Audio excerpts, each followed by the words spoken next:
Sir जो है तिलहनी फसलों पर जो है खरपतवार है कितना जो है नुकसानदेह होते हैं और जो है कैसे इफेक्ट डालते हैं अपना।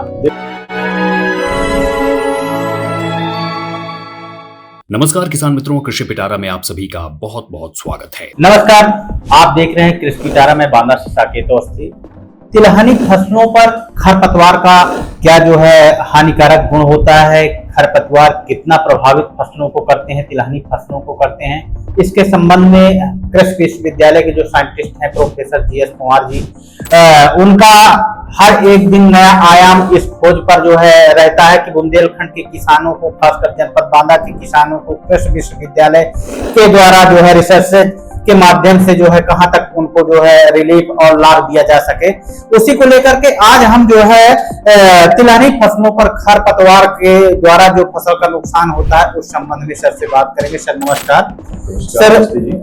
सर जो है तिलहनी फसलों पर जो है खरपतवार है कितना जो है नुकसानदेह होते हैं और जो है कैसे इफेक्ट डालते हैं अपना। देखो, जो खरपतवार है, जब आप फसल बोते हो तो फसल के साथ साथ बिना बोए बिना उगाए जो पौधे आ जाते हैं और जो प्रतियोगिता करते हैं फसल के साथ, उनको खरपतवार कहते हैं। खरपतवार हैं, ये खरपतवार चौड़ी पत्ती के होंगे, ये खरपतवार संकरी पत्ती के होंगे जी, और कुछ खरपतवार मोथा ग्रुप के होंगे। तो तीनों प्रकार के खरपतवारों की अधिकता खरीफ मौसम में होती है, क्योंकि मिट्टी में नमी अच्छी होती है, नमी के साथ साथ पोषक तत्वों की उपलब्धता अच्छी रहती है। तो इस स्थिति में हमारे खरपतवार बहुत अधिक उगते हैं, और क्योंकि वातावरण में भी नमी ज्यादा रहती है तो उनको कम पानी उड़ता है, और कम पानी जब वो ऊपर वातावरण में नमी ज्यादा रहती है तो ऐसी स्थिति में खरपतवार भी बहुत अधिक उग जाते हैं। तो जो हमारी खरीफ की मुख्य फसल है, धान है, हमारे तिलहन की जो अगर बात हम करते हैं तो तिलहन की फसलों में हमारी मूंगफली है, हमारा तिल है, हमारी सोयाबीन की भी खेती कुछ करते हैं मध्य प्रदेश से लगे हुए इलाकों में। तो इन जो तिलहन की खेती है, इसमें अगर आप खरपतवार प्रबंधन की बात करेंगे तो जो हमारे किसान भाई जिन्होंने फसल अभी नहीं बोई है, तो वो भाई हमारे किसान भाई बुआई करने के बाद पेंडिमिथालिन नाम की दवाई का स्प्रे कर सकते हैं। तो पेंडिमिथालिन नाम की दवाई सर क्या जो है इस बुआई से पूर्व मतलब पहले जो है उस दवाई का इस्तेमाल किया जा सकता है। जब हमारे किसान भाई फसल को बो लेंगे, पाटा लगा देंगे, तो पाटा लगाने के बाद खेत में उस दवाई का स्प्रे कर सकते हैं, छिड़काव कर सकते हैं, उसका छिड़काव कर सकते हैं।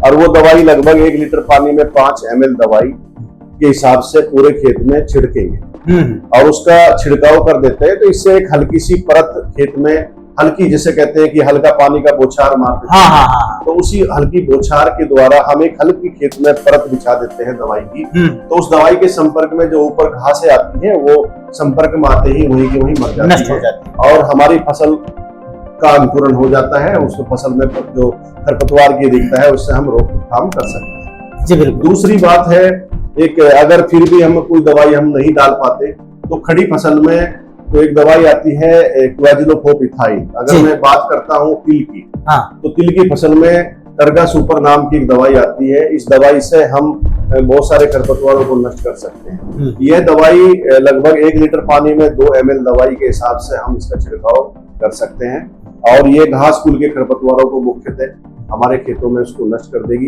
खड़ी फसल में इसका फसल पर कोई दुष्प्रभाव भी नहीं होगा जी। अब बात आती है सोयाबीन की, और हमारी दूसरी जो तिलहन की फसल है वो हमारी मूंगफली है।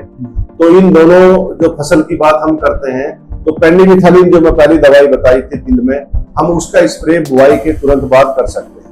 सोयाबीन पर या सोयाबीन पर भी, मूंगफली पर भी, किसी भी सूखे में बो जाने वाली फसल में पेंडिमिथालिन नाम की दवाई का स्प्रे हम कर सकते हैं और खरपतवारों के उगने से पहले ही उनको रोकथाम कर सकते हैं जी।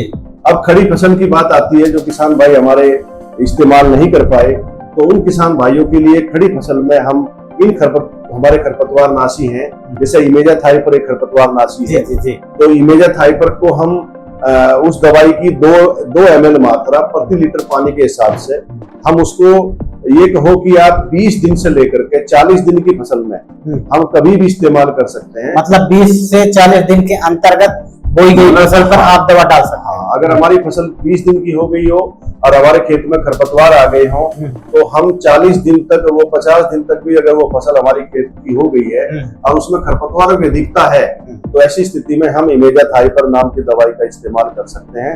2 ml दवाई प्रति लीटर पानी के हिसाब से हम स्प्रे करेंगे और ये दवाई हमारे तीनों प्रकार के खरपतवार, चाहे हमारे शंकरी पत्ती के खरपतवार हो, चाहे हमारे चौड़ी पत्ती वाले खरपतवार हो या हमारे मोथा ग्रुप के खरपतवार हो, ये तीनों खरपतवारों को नष्ट कर देगी। तो इससे हमारे किसान भाई मूंगफली में भी और इससे हमारे किसान भाई जो सोयाबीन की फसल है उसमें भी इस खरपतवार का नियंत्रण हमारे किसान भाई आराम से पा सकते हैं, कर सकते हैं। और सर ये इसके बाद में, इस फसल के बाद में जो ये दवा डाली जाती है, इसका असर रहता होगा तो दूरगामी परिणाम देता होगा। मैं बताना चाहता हूँ कि इस दवाई का जो आप व्यवहार करते हैं खेत में, तो इस दवाई का व्यवहार जब हमारी फसल खरपतवार को रोक देती है तो हमारी फसल ही खेत को ढक लेती है। तो जब खेत को ढक लेती है तो खरपतवार जो उगने होते हैं वो तो मर चुके होते हैं, लेकिन इसके बाद खरपतवार नहीं आते और हमारी फसल की बढ़वार अच्छी होती है।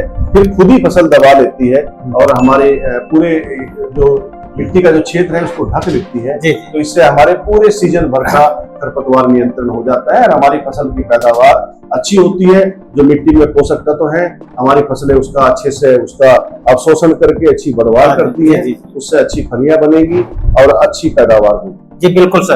और खासकर जैसे ये हम प्राथमिक स्तर और जो है बुआई से पूर्व की जो है हमने बात की, और सर कुछ कंडीशंस ऐसी होती हैं कि दवा छिड़कने के बाद में भी जब फसल तैयार होती है, पौधे तैयार होते हैं, बड़े होते हैं, इसके बावजूद भी जो है फसल पर जो है अपना प्रभाव जो है मतलब ये डालते हैं जो खरपतवार हैं, फिर से उगते हैं, उस पीरियड में क्या दोबारा भी छिड़काव किया जा सकता है? देखो, दोबारा छिड़काव करने की आवश्यकता नहीं होती क्योंकि जो खरपतवार है वो उनका एक रोकथाम का भी एक समय होता है।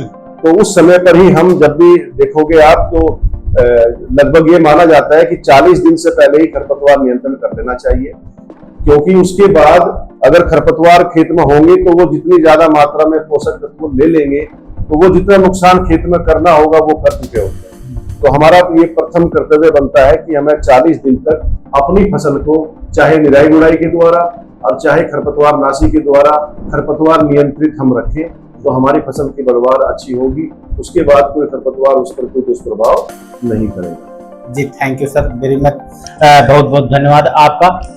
देखिए, खरपतवार नियंत्रण को लेकर के खासकर खरीफ की फसल और तिलहनी फसल पर जो है सर ने हमको जानकारी दी, और इस वीडियो के माध्यम से हमारे बुंदेलखंड का किसान, हमारे जो है जनपद का किसान, कृषि पिटारा के माध्यम से हमारे दर्शकों को एक बहुत महत्वपूर्ण जानकारी जीएस पवार सर के माध्यम से दी गई है कि खरपतवार को कैसे नियंत्रण किया जाता है और उसका अनुकरण करके जो है किसान लाभ ले सकता है, अधिक उत्पादन कर सकता है। Sir thank you very much. मैं बांदा से कृषि पिटारा के लिए शाकिर दोस्ती। तो किसान मित्रों, ये था आज का कृषि पिटारा। हमें उम्मीद है कि ये कार्यक्रम आपको काफी पसंद आया होगा। अगर आप हमारे चैनल पर नए हैं तो हमारे चैनल को सब्सक्राइब भी करें। अगर आपको ये वीडियो पसंद आई है तो इसे लाइक और शेयर भी करें। किसान मित्रों, आपका बहुत बहुत धन्यवाद।